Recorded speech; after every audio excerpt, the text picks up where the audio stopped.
I just wanted to address a question that I get all the time, and that is, what are my symptoms of craniocervical instability? Craniocervical instability is a neurological condition that is caused by instability in your skull and your upper neck, and it can cause a lot of problems and be very debilitating and disabling. It can be anywhere from mild to very severe.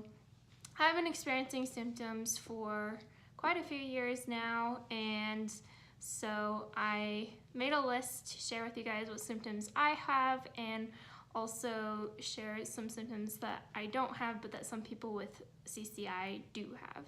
So hope this is helpful, and here we go. One of my very biggest symptoms of CCI has been pain, and it's often quite severe. The biggest spots of pain for me are at the base of my skull and in my neck. And before I started wearing the neck brace, it really just became debilitating, and it was difficult to be upright for any amount of time, you know, sitting, eating dinner, or trying to play a game with my family. I just felt like I couldn't hold my head up, and like my neck couldn't support my head. And a lot of people with CCI describe this as almost feeling like you have a bobblehead. And so that's definitely a big sign of CCI, and almost everyone I've talked to with CCI, pain has been one of their biggest symptoms. The next one is having weird sensations and symptoms when moving your neck in certain ways. And so sometimes when I don't have my brace on, and before I started wearing my brace, I would, like, if I had my head on like Jake's shoulder, or if I like turned a certain way kind of fast, I would get like really nauseous, or all of a sudden this terrible pain. And sometimes it would turn on like a bout of vertigo. And so different symptoms associated with like movements of your neck can be another sign. Nausea has been another big symptom for me. I sometimes have nausea just because the pain is so bad, and other times I have nausea associated with eating. And CCI can actually affect your GI system, believe it or not, and it's believed that it can cause a condition called gastroparesis, which is slowing of your intestines. And a lot of my doctors have suspected this in me. Thankfully, if I do have that, it's mild right now. I also have pressure headaches, and this is associated with another condition that I have called intracranial hypertension, and it's believed that CCI can cause intracranial hypertension in some patients. And so basically that just feels like you have this terrible throbbing headache and your head is going to explode. Another symptom that I have is dizziness, and I have a condition called partial orthostatic tachycardia syndrome, or POTS, and that is also associated with craniocervical instability, and in some cases can be caused by craniocervical instability. So the next one is my neurogenic seizures or dystonia. My limbs will uncontrollably flail, and I'll have a lot of nerve pain, and this typically happens to me when I'm laying down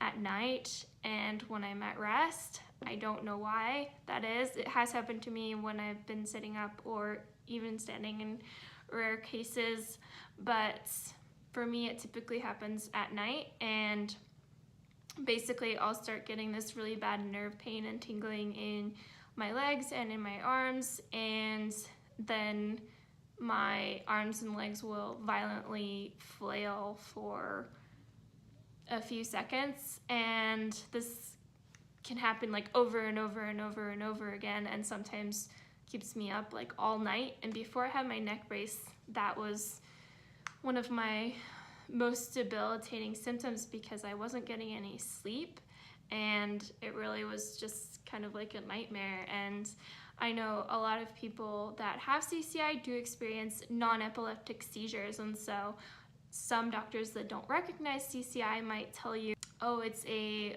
psychological, seizure, or what did they call it? Convulsion or conversion disorder. They'll tell you that, and that's just not the case. For me, when I got my neck brace for almost a month, I didn't have a single one, and I slept in my neck brace, of course, and so that was proof to us that those were originating from my neck. And it's gotten to the point now where I still get them with the brace on, and I think that's brought on by like the physical therapy that I've been trying to do and just my condition progressing. It's just really painful. I am awake and aware of what's going on, but like kind of out of it. And so that's what my dystonia or seizure episodes are like. So my doctor referred to what I experienced as neurogenic seizures. Some people call it dystonia, and some people have it a little bit different than I do too. Some more symptoms that I have are vertigo, tingling in my hands and in my legs, ringing in my ears, and pulsatile tinnitus, nerve pain in my arms and in my legs, brain fog, clumsiness. I drop things a lot and I break things more than I used to. I have mild sleep apnea that might be caused by CCI. I know central sleep apnea can be caused by CCI as well. I have some difficulty swallowing, but not as severe as a lot of others have experienced. And I did have a swallow study where it showed some dysmotility with my swallowing, but nothing super severe. I don't have a gag reflex. I have reduced sensation to pinpricks, so when I went to go see the neurosurgeon that's going to be doing my surgery, he took a safety pin and he was like pricking me all over my body, and he was like, does this hurt? And I was like, no, I mean, I can feel it, but it like doesn't hurt. And then he pricked my other family members and they were like, ow! And so I have decreased sensation to pinprick, I guess. I have hyperactive reflexes in my arms, and then I have reduced or no reflexes in my legs. I have a lot of fatigue. I don't know if this is caused by my CCI specifically or my ADS. I get worse symptoms when storms come, so my pain and tingling nerve pain, neural issues get worse when storms come, and a lot of times I can predict storms better than the Weather Channel can. Last week we had a couple of storms that weren't on the Weather Channel, and I predicted them before they came, so that was kind of weird. And then I've been having blood sugar issues recently. We have no idea if this could be related to CCI, but brainstem compression can cause a lot of weird stuff. So it could be, it could not be. I've had high blood sugar issues where my blood sugar goes into 200s, 250s, and then also low blood sugar issues where my blood sugar will drop into like the 40s. And so we'll see if my fusion surgery will help with my blood sugar. I don't know. Another symptom that I have is heat intolerance. Is it due to my CCI? I don't know, but it is listed as one of the symptoms of CCI on several websites, so it could be. Symptoms that CCI can cause in other people that hasn't caused in me are facial numbness. Balance problems, I don't tend to have those. Vision problems, I don't have vision problems. Difficulty breathing. Paralysis, I haven't experienced that. Some people are actually unable to walk due to their CCI. I thankfully am still able to walk. And if I've missed any, feel free to comment them below. That was a lot of symptoms.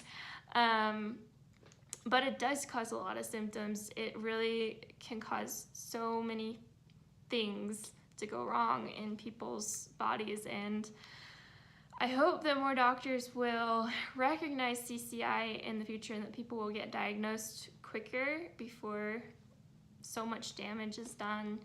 And I will link some articles about CCI that you can read up on yourselves. Next week, I will be traveling to Maryland to have my craniocervical fusion surgery and my Chiari decompression surgery.